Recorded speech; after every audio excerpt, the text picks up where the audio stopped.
I'm not gonna lie, my head is hot, man, but the Derby is back. The Derby is back. My head is hot, but the Derby is back, man. And thank you, Arne Slot. Thank you, Curtis Jones, for bringing the passion back to this Derby. It was fire. It was everything that you want in a Derby. It's not friendly no more. We're not calling this the friendly Derby no more. Next time we see Everton, you better believe it's gonna be war. Some of the officiating in this game ruined it, though. I'll be very, very honest. Absolutely shocking. Probably the worst that I've seen in a game so far. 20 plus fouls for Liverpool, and I promise you 60% of them, the player wasn't even touched.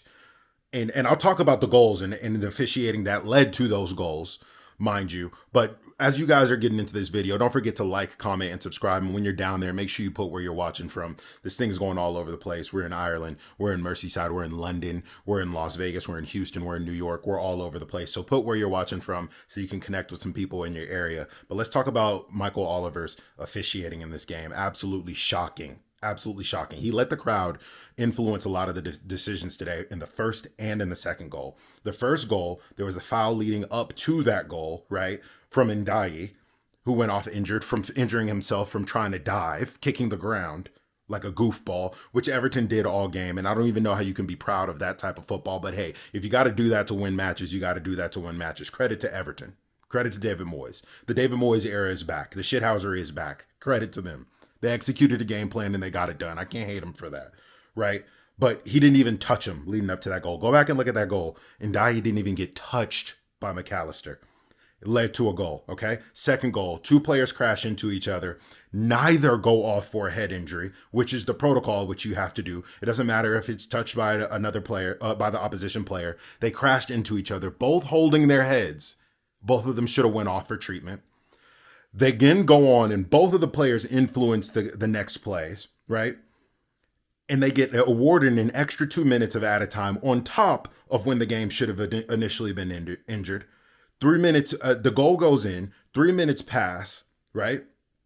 3 minutes pass after that. They celebrate for 5 minutes after the goals goes in. They do 3 minutes of checking the VAR, and then 30 seconds later, the game ends.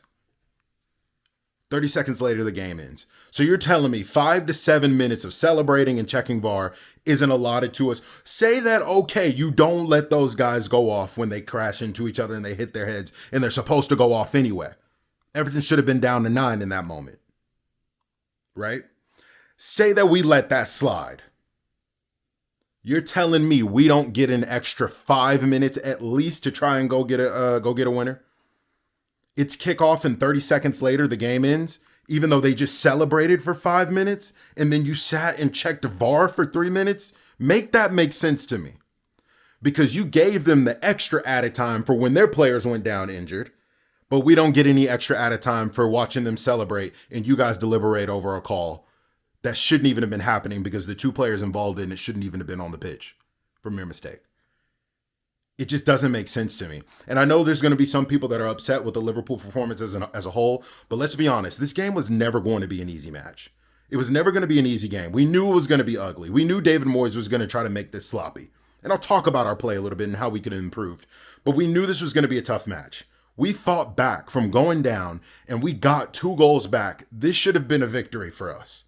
Be very, very clear here. And I know there's some of us that are a little upset about this draw. But this should have been a victory today.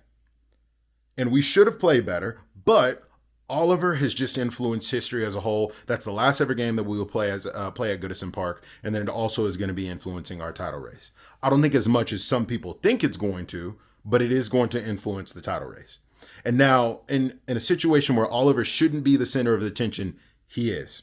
And the only thing that I can really say is that it's a disgrace. It's a disgrace. It's just that simple. It's a disgrace.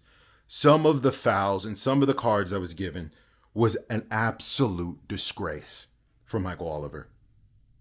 And he has to be held accountable. And those red cards, I think, especially the Slot red card, Jones, okay. Jones red card, okay, we can uphold that. The Slot red card needs to be appealed. All Slot did was shake his hand and said something to him. And I'm pretty sure it wasn't as bad as some of the stuff that the players had said to him today. Okay? Respect to Jones, respect to Slot. He's defending our honor today, right? Decore came over there being a shithouse, trying to celebrate in front of our fans on a draw. Like, come on, fuck off.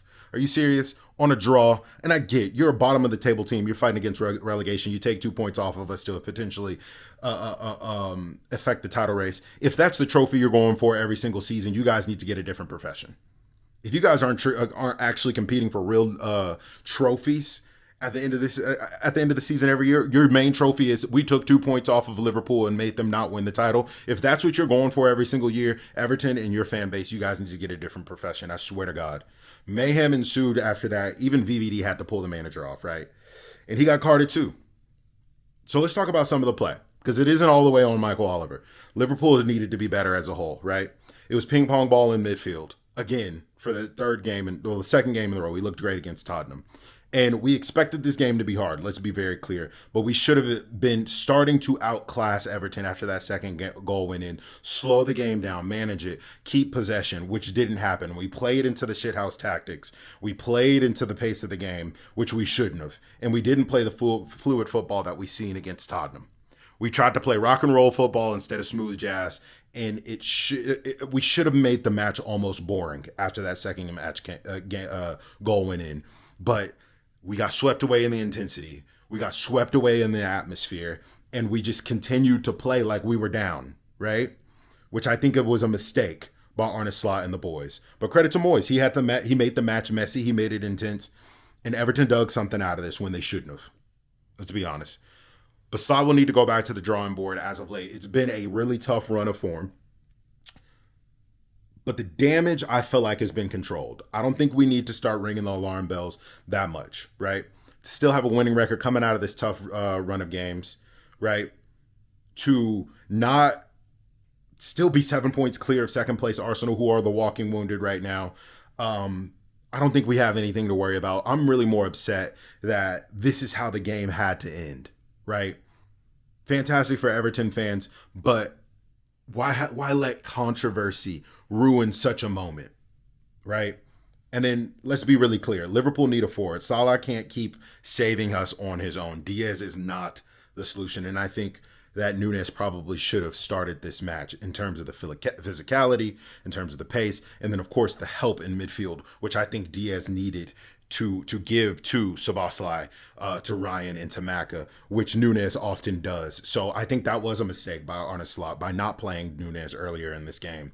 And then Trent coming on to control the game actually did help after that.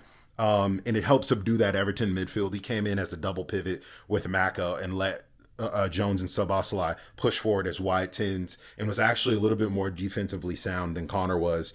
But let's be very, very clear. We cannot keep dropping points at this crucial stage.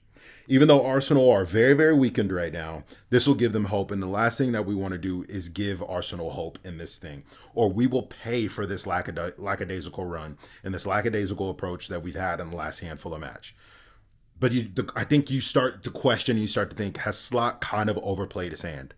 Has he overplayed some of these, some of these tactics, some of these players and things like that? Our team's starting to figure it out.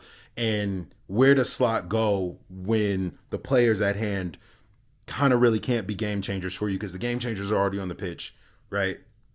You don't really have too many guys that you can call on and say, hey, go get me a goal, particularly in that forward position. We will see. I personally don't think so, but for sure there's going to be questions asked of Arne Slot in this Liverpool side if we can last the race in this title race. I think we do.